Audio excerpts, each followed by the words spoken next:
ये ब्रह्मांड नकली है। दोस्तों ये मैं नहीं कह रहा हूँ, हाल ही में 3 वैज्ञानिक एस्पेक्ट क्लॉजर जेलिंगर, जिन्हें नोबेल प्राइज से नवाजा गया है, उन्होंने हमारे असली ब्रह्मांड की समझ को, पुराने फिजिक्स के समझ को चकनाचूर कर ये प्रूफ कर दिया है ब्रह्मांड में स्पीड ऑफ लाइट से भी कई गुना तेज इंफॉर्मेशन शेयर की जा सकती है। तो आप यहाँ पे सोचोगे कि अबे ऐसा क्या प्रूफ कर दिया है भाई, इतना खतरनाक बात प्रूफ हो रहा है आजकल। दोस्तों आपने टेलीपोर्टेशन का नाम सुना है? अरे डॉक्टर स्ट्रेंज वाला, इधर से निकलो तुरंत उधर। अरे जैसे डोरेमोन का वो दरवाजा, डॉक्टर स्ट्रेंज का मल्टीवर्स यूनिवर्स, जैसे साइंस फिक्शन मूवी में किसी भी डायमेंशन में, दुनिया के किसी भी इलाके में प्रकट हो जाते थे। इसी के आस पास का काम क्वांटम मैकेनिक्स में, मतलब क्लासिकल मैकेनिक्स में नहीं, पार्टिकल वर्ल्ड में कर दिया गया है। अब आपको मैं डायरेक्ट एक्सपेरिमेंट बताता हूँ, इतनी बड़ी बात जो इम्पॉसिबल लगती है वो पॉसिबल कैसे हुई। दोस्तों ऐसा पार्टिकल्स का यूज करके किया गया है। तो आप ये मान लीजिए, एक पार्टिकल जो धरती पे है और दूसरा पार्टिकल जो क्वांटम इंटेंगल्ड है, यानी किसी अननोन फोर्स की वजह से उससे जुड़ा हुआ है, जो लाखों करोड़ों लाइट ईयर्स दूर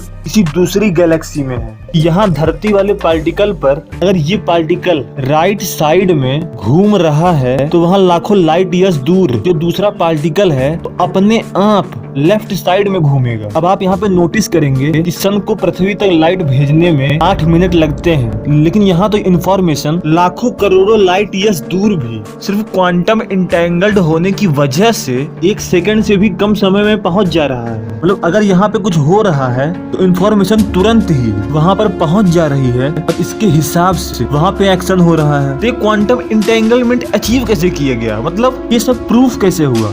दोस्तों हुआ ये था कि एक ऐसा लाइट का पार्टिकल फोटोन लिया गया था उसमें एनर्जी ज्यादा हो, उसे नॉन लीनियर क्रिस्टल या ऑप्टिक्स से गुजारा गया था। नॉन लीनियर क्रिस्टल या ऑप्टिक्स हमारी दुनिया में सेमीकंडक्टर बनाने में, लेजर बनाने में, कंप्यूटर एल्गोरिथम को ठीक करने में, फ्लूइड डायनामिक्स में और ऑप्टिक्स इंडस्ट्री में सामान्यतः यूज किया जाता है। इसका यूज एक्सपेरिमेंट में इसलिए किया गया क्योंकि जो फोटोन की बीम थी उसे 2 अलग अलग साइड में पोलराइज करना था, यानी एक को इधर भेजना था तो दूसरे को उधर, मतलब दूसरे साइड में वो बीम सीधी ना निकले, इसलिए नॉन लीनियर ऑप्टिक्स से गुजारा गया। अब इसमें 3 तरह के ऑप्टिक्स यूज किए गए थे। मतलब काम खाली इतना है कि जो फोटोन की बीम है वो 90 डिग्री पर निकले, एक बीम हॉरिजेंटली जाए तो दूसरा वर्टिकल, इस तरीके से पोलराइज्ड हो। तो आप यहाँ पे सोच रहे होंगे इस तरह का एक्सपेरिमेंट सेटअप क्यों किया गया, ताकि वहाँ पर लॉ ऑफ एंगुलर मोमेंटम लग सके। लॉ का मतलब होता है नियम, और फिजिक्स में लॉ जो होता है तो फिजिकल वर्ल्ड का, कुदरत का कानून समझिए। एग्जाम्पल के लिए ग्रेविटी में कोई भी चीज ऊपर से फेंकोगे तो वो नीचे ही गिरेगी, ये सबको पता है, कुदरत का कानून है। इसी तरीके से लॉ ऑफ एंगुलर मोमेंटम भी एक कुदरत का कानून है, इसके बारे में आपको धीरे धीरे समझ में आएगा। अब एक्सपेरिमेंट में आगे बढ़ते हैं। एक साइड से एक हाई एनर्जी वाला सिंगल फोटोन की बीम फोर्स की गई तो इसे 3 नॉन लीनियर ऑप्टिक्स से गुजारा गया, जिससे बीम में पोलराइजेशन हुई, एक वर्टिकली गया तो दूसरा हॉरिजेंटल। यहाँ तक आपको समझ में आया?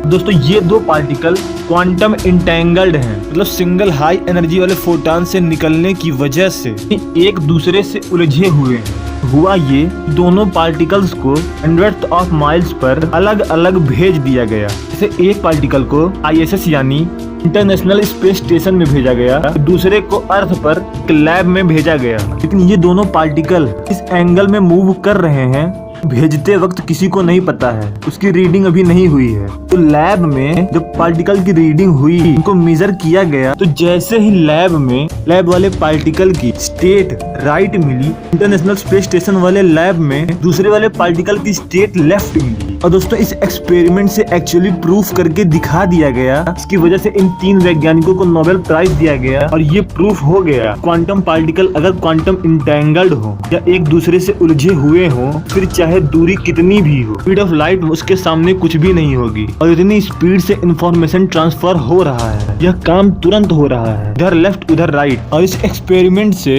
Law of conservative angular momentum में आप ऐसा समझिए, एक पार्टिकल जो घूम नहीं रहा है, जिसका एंगुलर मोमेंटम 0 है, और उसी से कंजर्व दो पार्टिकल, उनका एंगुलर मोमेंटम अगर देखा जाए तो वो एक दूसरे के अपोजिट डायरेक्शन में होगा। यही law of conserve angular momentum है। अगर पहले बता देता तो कॉम्प्लेक्स हो जाता है। इसके लिए अल्बर्ट आइंस्टाइन को गलत प्रूफ किया गया। मतलब उस जमाने में टेलीपोर्टेशन वाली कोई बातें करता, ऐसे में आइंस्टाइन भी ऐसे किसी बात को बेवकूफी कह के नकार देते थे। और क्वांटम टेलीपोर्टेशन के पक्ष में एक साइंटिस्ट जॉन स्टुअर्ट बेल्स ने एक मैथमेटिकल थ्योरी बनाई थी, और उनका मानना था कि शायद कोई हिडन वेरिएबल होगा जिसकी वजह से शायद टेलीपोर्टेशन पॉसिबल हो। साइंटिस्ट उनको भी गलत साबित करके कह रहे हैं कोई हिडन पिडन वेरिएबल नहीं है, ये एक असली एक्चुअल प्रोसेस है, और उन्होंने इसे प्रूफ करके दिखाया भी। लेकिन दोस्तों मेरा मानना अलग है कि उनकी जो मैथमेटिक्स थी वो तो प्रूव्ड ही थी, जिसकी वजह से ये एक्सपेरिमेंट पॉसिबल हुआ। लेकिन मेरा मानना है कि जो उनका कहना था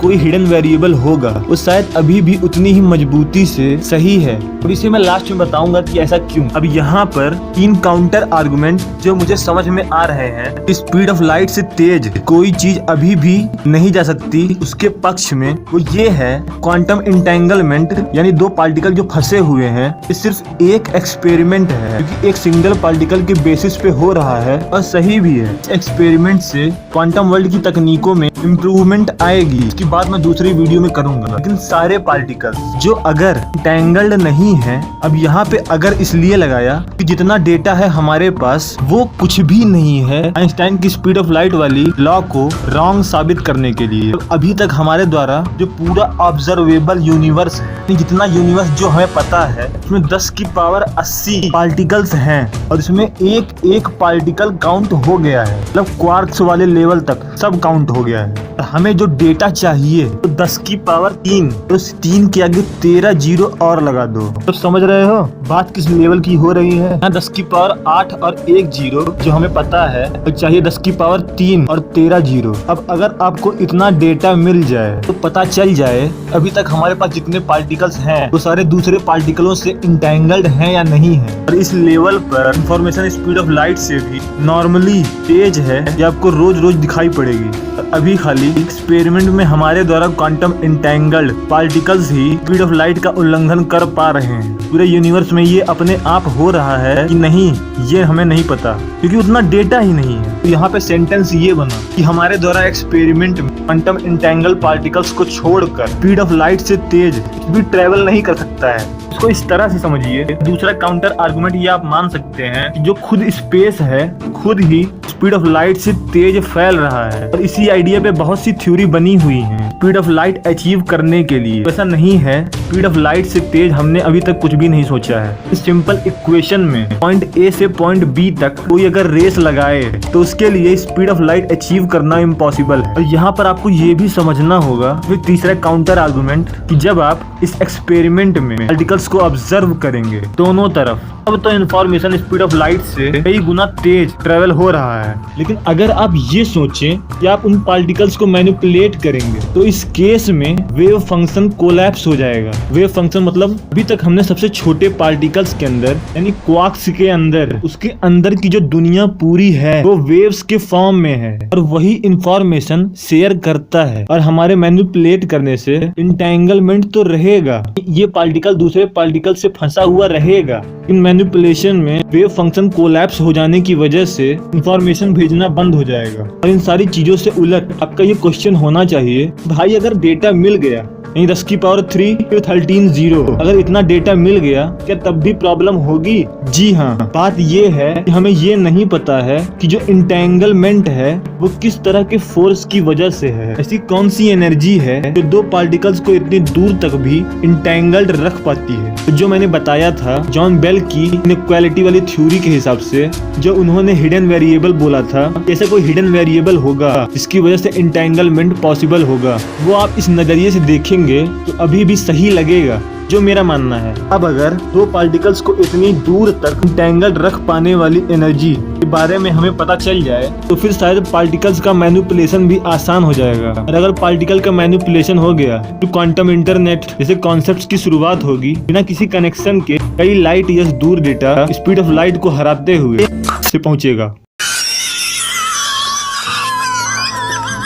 एक बहुत बड़ा रेवोल्यूशन आप कह सकते हैं मैनिपुलेशन से संभव होगा। तो क्वांटम एंटेंगलमेंट की पुरानी भी बहुत लंबी कहानी है। आप कमेंट में पूछेंगे पूरी कहानी अगले वीडियो में कंप्लीट कर दूंगा। दोस्तों अगर आपको ऐसी वीडियो इतनी ज्यादा डेप्थ में और ज्यादा देखनी है प्लीज मेरे चैनल को अभी विजिट करिए, आपको ऐसे ही टॉपिक्स मिल जाएंगे। इसके लिए इतना ही, धन्यवाद।